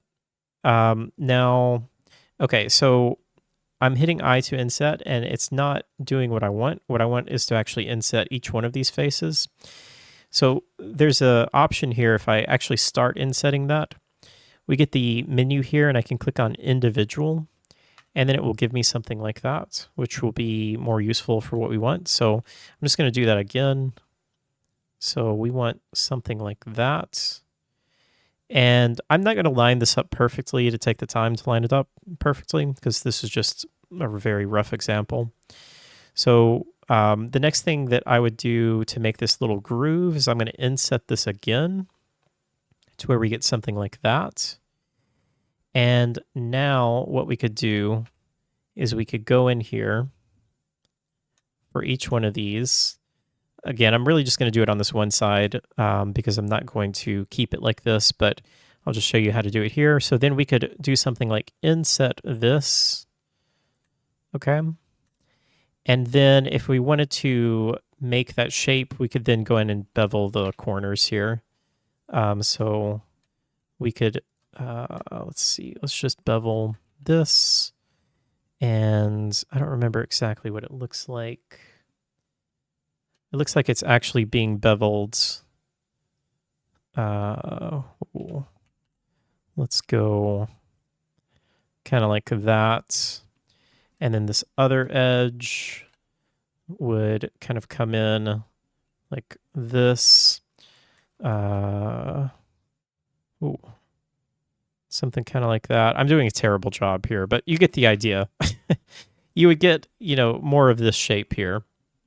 So that could be something that you could do if if this was like a hero asset that you really wanted to show off and have a lot of attention to, then you could go in and do some things. You could even add another bevel on here if you really wanted this to be, nice and smooth and fancy.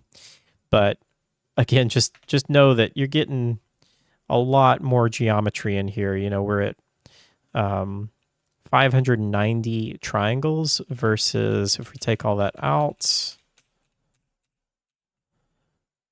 348.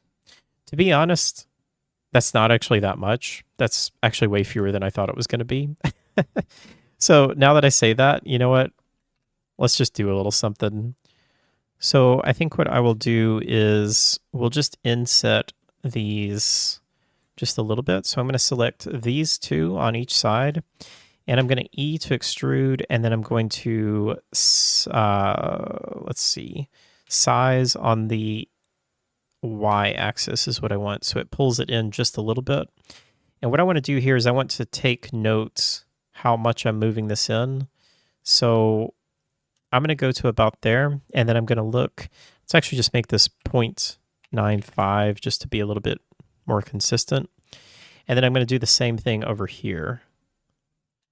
Okay, so select these, E to extrude, SX, and we want to go to 0.95, like that.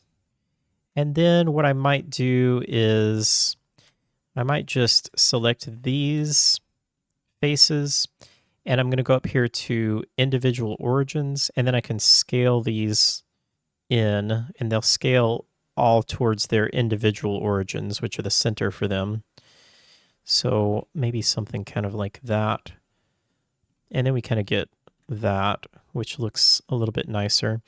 I will also select this inner part here on each one. And I'll just scale that as well to where we get that. And then maybe I will make all of this just a little bit smaller.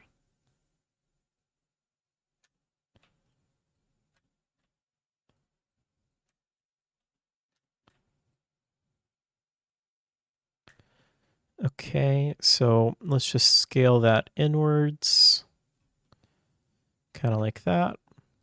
And then we get something like that I think looks pretty nice.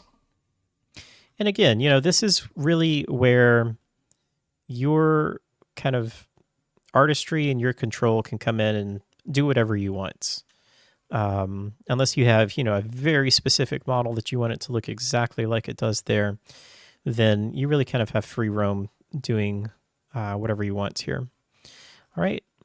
The other thing that I'm going to do is I'm going to add just a little bit of a bevel on the top here. Let me just make sure that that is scaled correctly, and I'm just going to do something like that. I'm going to reset this back to 0.5. And yeah, I think that looks better.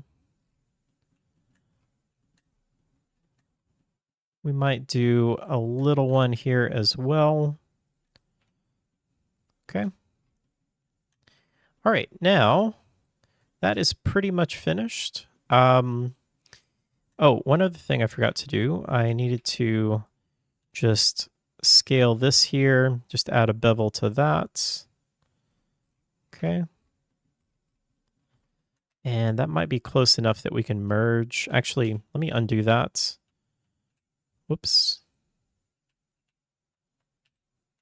Let's scale that again. And since I still have clamp overlap, I'm just going to go all the way until that is at the edge. And then I'm going to select A to select all, merge by distance, and then we'll get rid of those vertices there. So that's a little bit cleaner. Okay.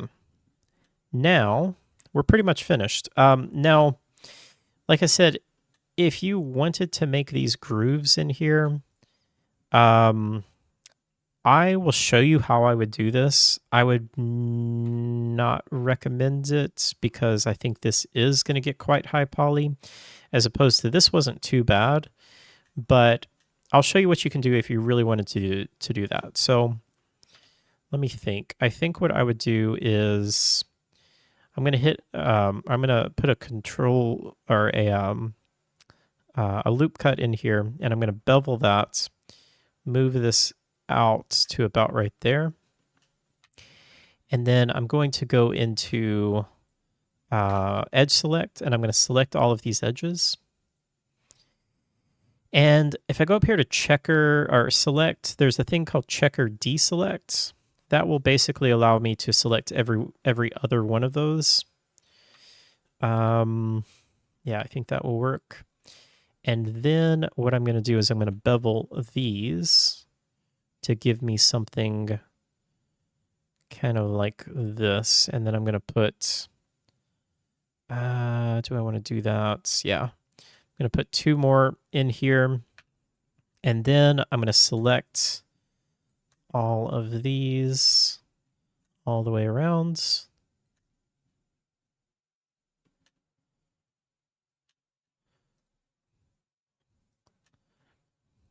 Okay. And now if I just scale this, that's not going to work very good. Let's see. Let's try to change this to median points. Yeah, okay. So this will work. What I want to do is, again, we're scaling on the median point, so that's default. I'm going to just scale this inward until I get something about like that. And then I'm going to set Z to be 1. And then we kind of get this. And then what you have here is this is not, obviously not super smooth. So you have a couple of different options that you could do here. You could apply subdivision to this, which if you don't care about poly count, then go for it. I can hit Control 2 and add a subdivision here. And then what I could do is just add another loop cut here, bevel this until we get something kind of like that. Okay. So yeah, I mean, that looks fine, but we are at 66, almost 67,000 triangles just for this part here, as opposed to 4,000 like this. So this really just kind of, this is where you have to start figuring out kind of what your budget is for your game. Now, Unreal Engine, we have Nanite. Nanite is pretty amazing. You can have really high poly models in your in your scene, but still doesn't mean that there's not a cost for that, you know? So if you can keep something low poly and still keep it, you know, looking good, then that's always what I'm going to recommend to do. But, you know, if you are not too worried about that, especially if you're just creating something that you just like, you want a really nice looking scene, then yeah, go for it. Add subdivision, make it look beautiful like that. Just know that, you know, when you apply this, you're going to get tons and tons of geometry in here. Now you could go through and clean this up quite a bit. Like you don't need all of these lines in here. To be honest, if I was modeling this with subdivision in mind, I would model this quite a bit differently. But this is just to kind of show you what we would do there. So I'm just going to Control Z and undo that. Maybe we leave it like that, because I mean, to be honest, that doesn't look terrible. The other thing that you could try and do, you could go in and bevel these. I don't know how that would look. Maybe do something like that. Yeah, I don't know. I don't think it's worth it, especially just for our tutorial. I'm just going to leave it like that. Okay. So I'm going to call that finished, and I'm pretty happy with that. Overall, we've got about 4,300 triangles there. So that's not super low poly, but it's not crazy high poly either. All right, and especially since we have all these grooves in there, that adds a lot to it. You know, these two are only 500. This is adding 3,800, and most of it's coming from all of those grooves that we added in there. All right, so, you know what, actually, before we go any further, let's save. I just realized we have not saved this project at all. So I'm going to go in here and just save, call this Blender tutorial 01. Actually, I already have one that I started, but that will be fine. All right, so we need to talk about UV unwrapping now. And UV unwrapping is something that I struggled with for so long, if I'm being honest. And it took me a very long time to kind of wrap my head, no pun intended, around UV unwrapping. Let's start with the most basic thing, a cube. All right. And let me just kind of walk through the basics of UV unwrapping. Now, again, this can be one of those things if you already know how to UV unwrap, or if you know the basics, you can kind of skip ahead. But I want to just kind of introduce everyone to this as if you've never really worked with UVs or anything like that. So first of all, what is a UV? If I go up here to, let's see, UV editing, then we get this window. And depending on what objects I've got selected, when I go into edit mode, I'm going to get different views here. So I'm going to just stick with this cube. And what UV unwrapping does is we have a 3D object and we need to represent that 3D object on a 2D plane, because this is where we put our textures. And our textures are obviously 2D images. And so those 2D images need to know where to be placed on the actual model, right? And what we have to do as 3D artists, we have to go in here, and once we've created a model, we have to actually mark seams.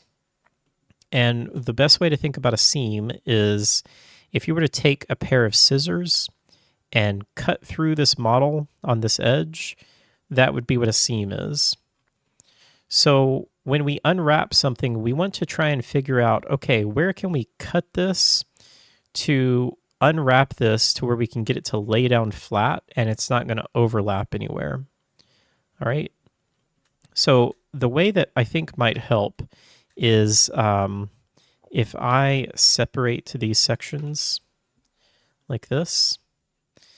Now what we can see, I'm actually just going to go back into this window and I'm going to isolate this so that we can, or actually, let's isolate all of these. I also am going to separate that as well. All right, so what we need to do is we need to figure out where we can put seams to unwrap this.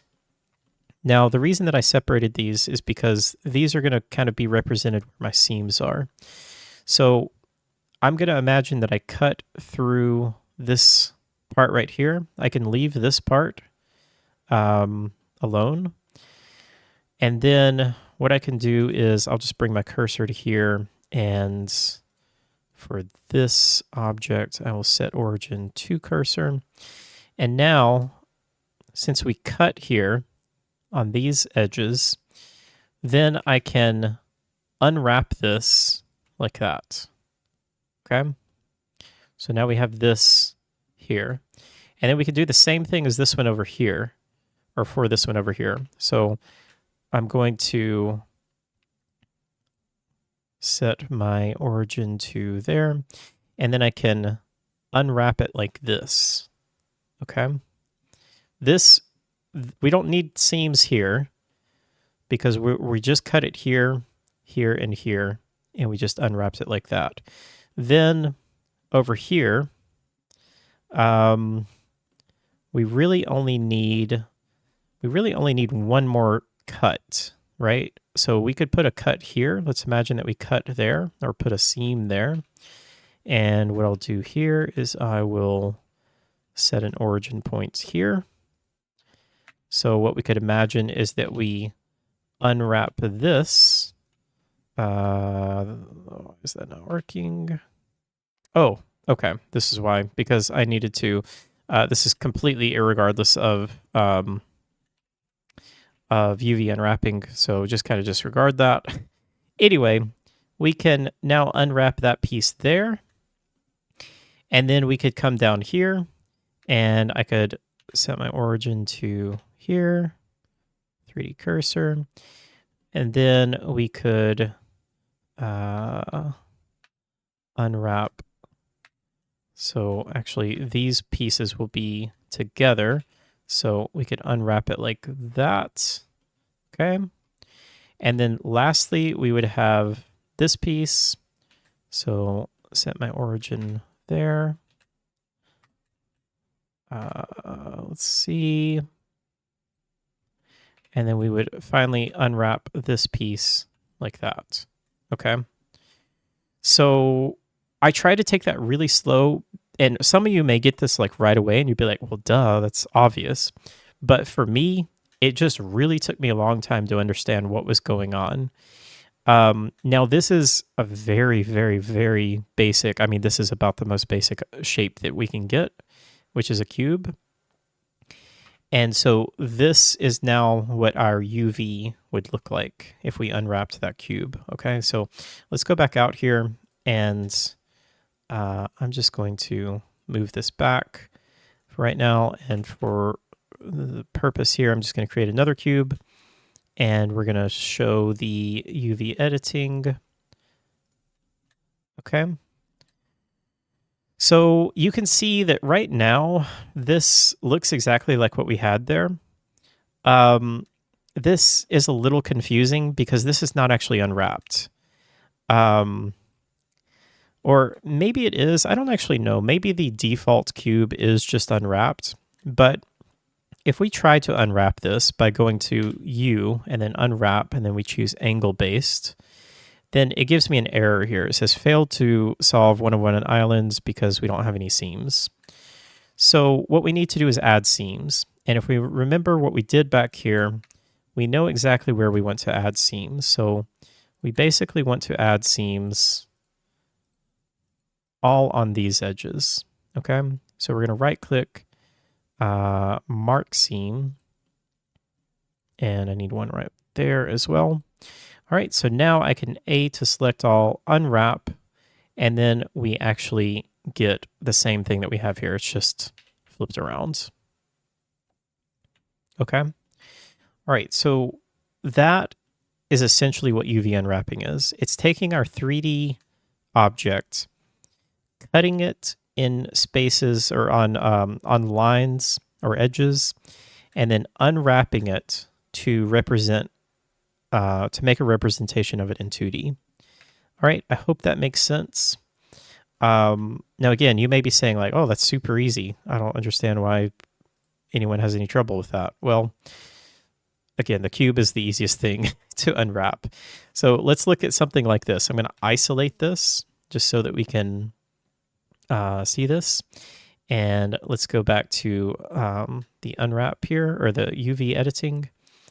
And if we just try to select everything, do angle based, it tries to do something, but it's still giving me an error because it's like, hey, you don't have any seams there. So we need to figure out where to put our seams. And this is one of those things that there's not really an easy way for me to tell you like, oh yeah, you need a seam here and then there and blah, blah, blah.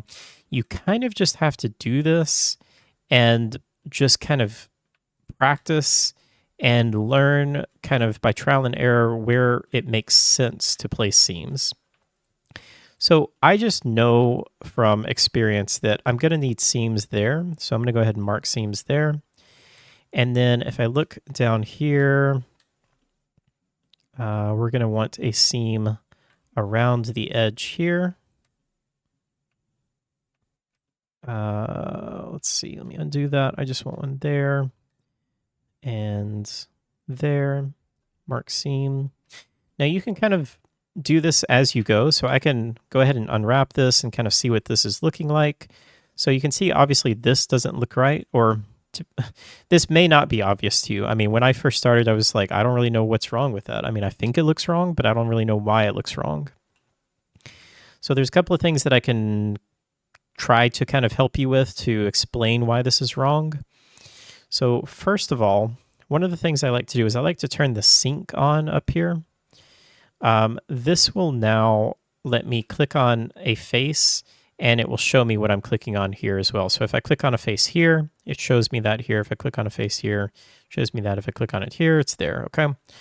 So first of all, I can just tell that this looks wrong because this face is way too small compared to this face on the UV grid here. And that's going to cause issues when we try to texture that. We need this to be consistent. Now, another thing that you can do, some people like to turn on up here.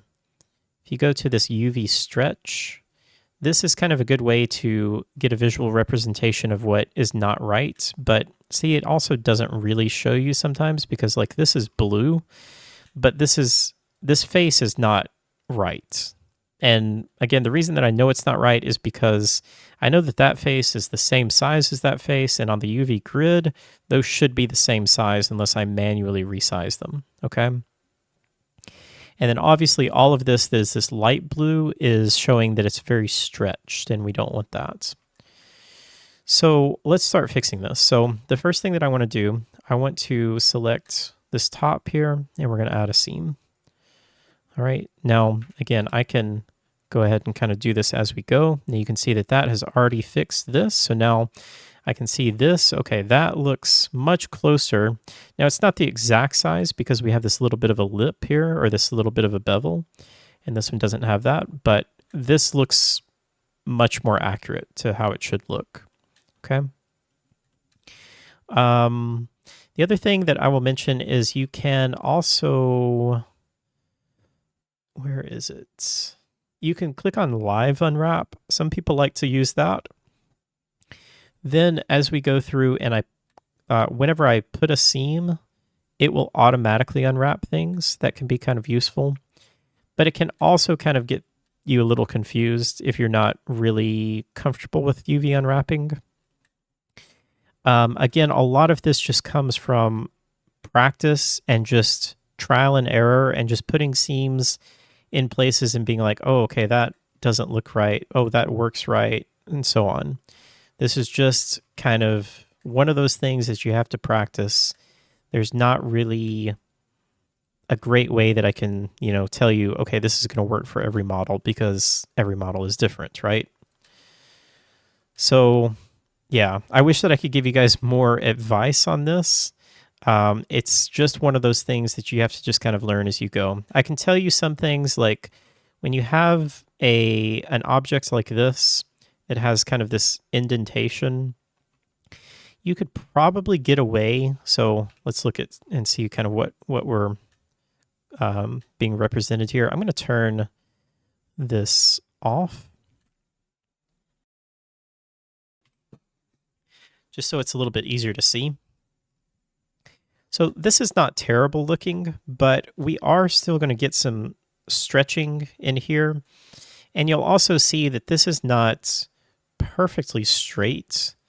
It's kind of hard to see, but this edge here is kind of tilted just a little bit vertically. And we don't want that. We generally want all of our edges to be nice and straight. Now, obviously, these edges are not straight, but these edges, if I can find it over here, so those are representing that edge there, and that's fine, because if we look at that head on, then that's a nice clean profile, and so that's going to be fine. Okay. But these are going to be a little bit of a problem. So in this instance, what I would do, I would put a seam there, and then I would put seams on these angles right here. Okay, and please just forgive me because I've still been coughing a little bit, and just had to get a cough drop so I'm not coughing into the mic all the time. All right, so I want to do the same thing on every side here. Do this. This is often a very monotonous task. Best thing I can say is when you're UV unwrapping, this is a perfect time to catch up on podcasts, maybe watch a tutorial on the side, watch a movie. It doesn't really take a lot of, brain power to do this.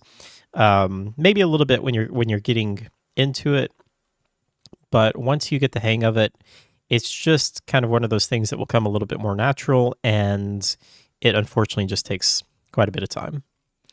All right, so we have got this completely UV unwrapped. This looks good. This looks exactly how I would expect this to look. I'm going to turn Live Unwrap off. And now I want to talk a little bit about packing our UVs. Actually, no, I'm not going to talk about that yet because we're going to put all of this on one UV grid. So we have 3 separate objects, right? And we could have 3 separate UVs for these and then have 3 different materials, but that's not super efficient. We really want this to all be on one material, right?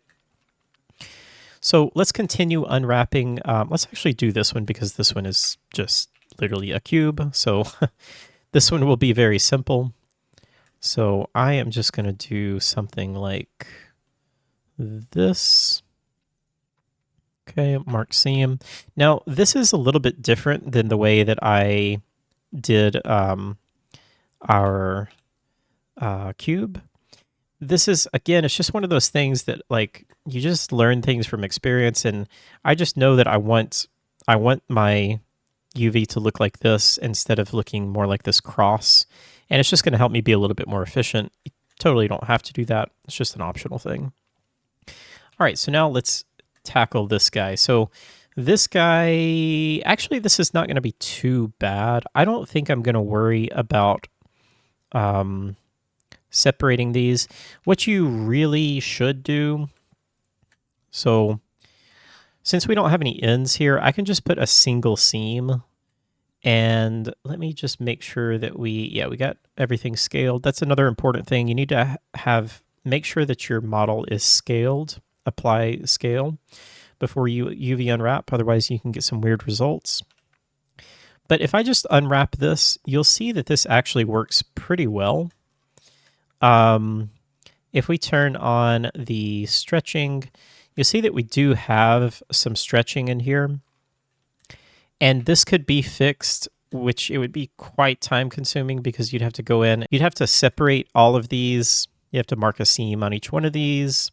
And then you would have to mark seams there, there, and there, there, and there, and so on. Now, sometimes you might want to do that. we're not going to worry about that because that's going to be a lot of extra work and we're not really going to notice much difference. Ideally, what you would want to do if you wanted to get this straighter is these would all be quads here. And I'm not going to get too much into this because this is kind of quite advanced here, but basically what I can show you is if I create another cylinder, let's just create a, let's create another cylinder here. And let's just do something kind of like this. And let's just add in some loop cuts, and then maybe we kind of do something like this, okay? And then for our sake here, let's just remove these faces, and let's do just what we did here. Let's just add a single seam, mark seam, unwrap, and so we get something like this. So, oh, actually, so that's a good example of not applying scale. So this does not look right. We need to apply our scale and then unwrap, and then we get this. Now, this still doesn't look right, but this is kind of the same thing that we're getting over here to where it's kind of bowing out like this. Now, again, this may be okay depending on what texture you're using and how you're going to texture this, but ideally what you would want is you would want all of these quads, so, you know, all of these quads to be perfectly straight. And this is something where I wish Blender was much better at. So I told you guys I was not going to use any paid add-ons, but there is a free add-on that I will recommend. It's called UV Squares. So what it will allow you to do when you have something like this, now again, they have to all be quads. I'll show you why it won't work on this over here. But if we have something like this, I can select everything, and then we have some different options here, but the main thing that you want is this 2-grid by shape. So when I click on that, you will see that it automatically aligns all of these for us, and this is much, much better. This is much more efficient and just much better for texturing, okay? So this is really how your model or your UVs should look on a cylinder. There's the other one here. So if you use this one, I really probably would never recommend using that one. That's going to like try to average all of those out. Really, this is probably going to be the only thing that you're ever going to use there. Okay. So that's UV Squares. Again, it's a free add-on that you can get. You can just go to Preferences, Get Extensions, search for UV Squares. Oh, is it not here? Let me just see. Add-ons, UV Squares. Okay. I'm not sure if it shows up by default in here. I will leave a link to that as well for where you can download that. But it is free and will at least work for that. Okay, so let's just delete this. That was just an example. So I want to show you what happens when we try to do that with not all quads. And when I say not all quads, you see that we have triangles here. And that is going to cause issues for this. So if I select all of this and I hit this, you can see it does this. And to be honest, this is not terrible. But you do get quite a bit of stretching here, and that could cause some issues. You could try and kind of fix this manually if you tried to kind of do something like this. Maybe move this down a little bit. You can see it's creating a lot of stretching though. So yeah, that's kind of tough there. There's not really a great way to to kind of handle this. I'm just trying to kind of scale it. That's not bad. We'll do something like that. Maybe try and just, let's see, scale that out a little bit more. All right, and then I'm just going to scale all of that to where it fits within the UV grid there. All right, so I think that's about the best that we're going to be able to do for unwrapping that, unless we really spend a lot of time and clean this up. But we'll just go with that. All right, so now we have all three of our objects unwrapped. And what I want to do now is I want to join all these together. So I'm going to just select all three. And then I'm going to right click and click join. Okay.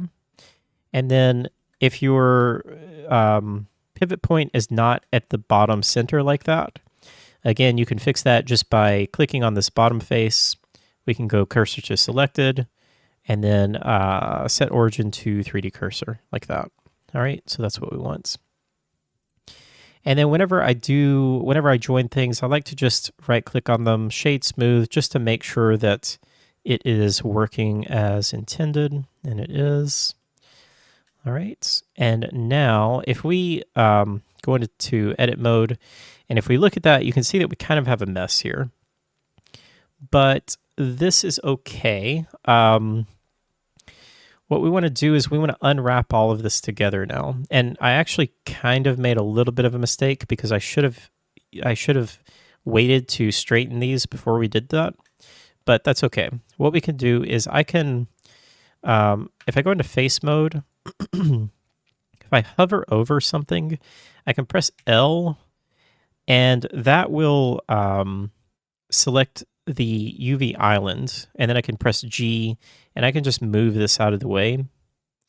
Okay. And the reason that I want to do that is because I only want to unwrap this stuff here. So I'm going to press U to unwrap angle based, and we're going to get this. All right, so that's going to be fine, but we need to make this smaller so that it all fits on the grid here.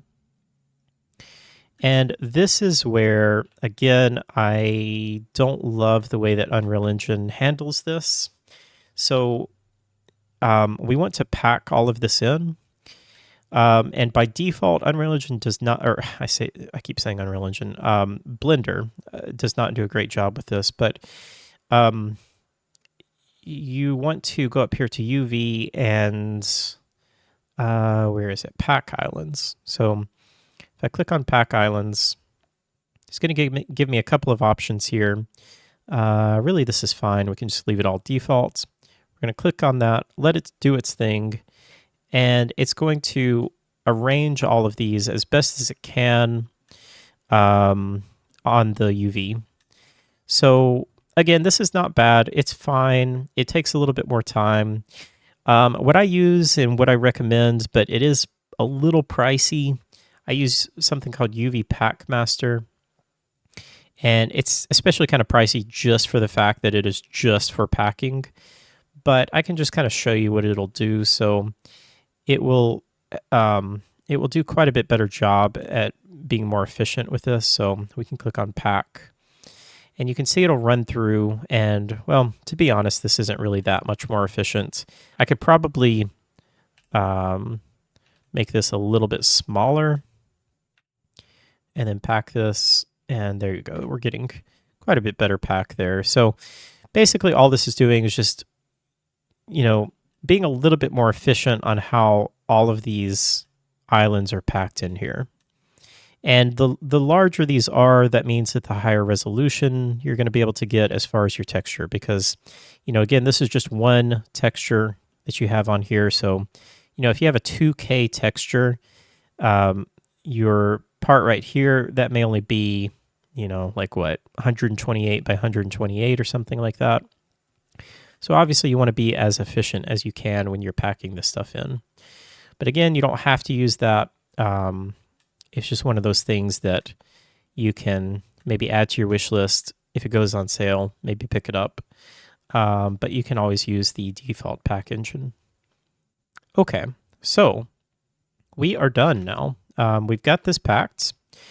And that looks good. I'm going to go back out into our layout here. And we are now ready to export this. So a couple of things that are important when you're exporting. First of all, it's very important to know that X is forward in Unreal Engine, and unfortunately in Blender, Y is forward. So it doesn't really matter on this model because all the sides are the same. But if we did have like this human character here, if I wanted to export this character and I wanted it to be correct when I imported it with X being in the forward direction, I would want to rotate this to be 90 degrees to where it's facing this way. And then I would want to hit Control A, and I would want to hit rotation, or you could really just do all transforms or rotation and scale just to get everything. But the main thing is that you want the rotation to be set. So rotation. So now that's zeroed out so that X will be forward, and that will be correct when we import this into Unreal Engine. Now, like I said, this is literally the same on all sides, so it doesn't really matter. So I'm just going to leave that as is. The other thing that you want to make sure your scale should already be set correctly. Hey, look at that. It's 0.451. That's kind of fun. Little video game Easter egg, if anybody knows there. So yeah, I think that's good there. Let's go ahead and export this. So we're going to go File, Export. We want to export it as an FBX. And you can see that I already have a pillar that I've made here. So we're going to call this one something different. I'm going to call it SM Pillar 01. And here's the important parts here. So we need to make sure that, or you don't have to, but generally whenever I'm exporting something, I want them to, or I want to export just the object that I have selected. So I always select that. And this is really all I leave. I don't really check anything else because I've already applied the scale and everything like that in the engine. The other thing that is very important is if your model is out here like this, you will run into issues to where your pivot point will be offset. And it's kind of annoying, but just know that when you export from Unreal Engine, unless you use an add-on, which I can leave a link to the add-on that I use, but by default, you need to export with your model at 0, 0, 0, okay?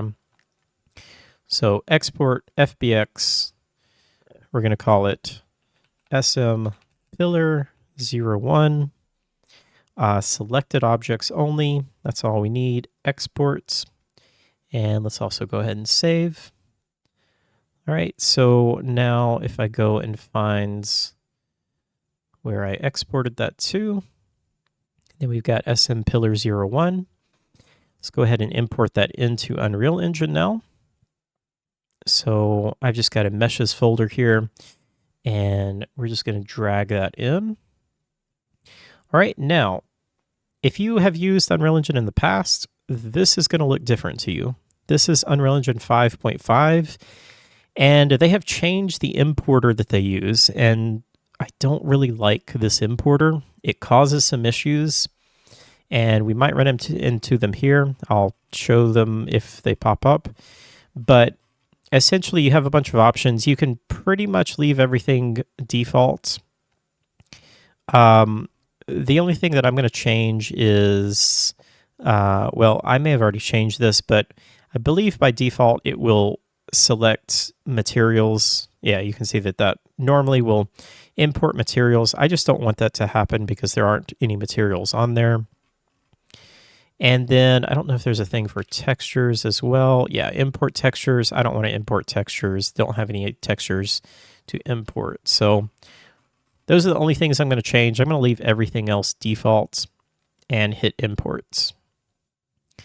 All right, and let's see. Okay, so that actually looks right. Now, sometimes I've noticed that Unreal Engine 5.5 will import your model at the wrong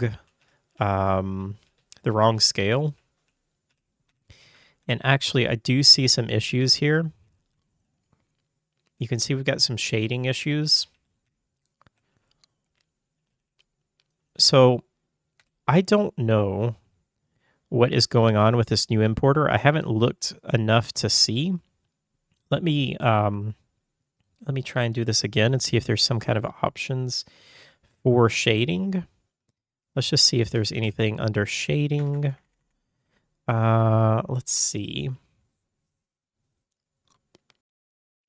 Okay, so I just very quickly looked and couldn't really find any better options. So here's what I'm currently going to recommend that you do. Now, they may fix this in the future, they may change this, but this is, like I said, a completely new importer that they are using. What I am doing currently is there's a command that I'm going to paste into the console down here. It is Interchange.FeatureFlags.Import.FBX, and then you're going to hit a space and type false. I will leave that in the description as well. But what that's going to do is it's going to revert back to the old importer. So let me just delete this now. And let's import. And now you're going to get our importer that we are used to working with. So I don't know what they have done differently, why they changed this. I'm assuming that there are better reasons, but I just know that it's causing issues when I import models, and until I can figure out what's going on and how to work with that a little bit better, I'm going to recommend that you use the old importer. So if we go ahead and import that, you're always going to get a no smoothing group information error. Don't worry about that. You're going to get that pretty much always. But yeah, you can see that our model looks way better. Doesn't have those weird shading issues now. Okay. There is still a little bit, I don't know if that is a shading issue or if that's just like a lighting issue. But I think it should look fine when we put a material on here. All right, so let's just add a material. I think I've got something under some mega scans. I've just got this just kind of this marble here that I'm going to throw on. I'll just see how that looks, and yeah, it looks pretty good. Just kind of move our lighting around a little bit so we can see that better.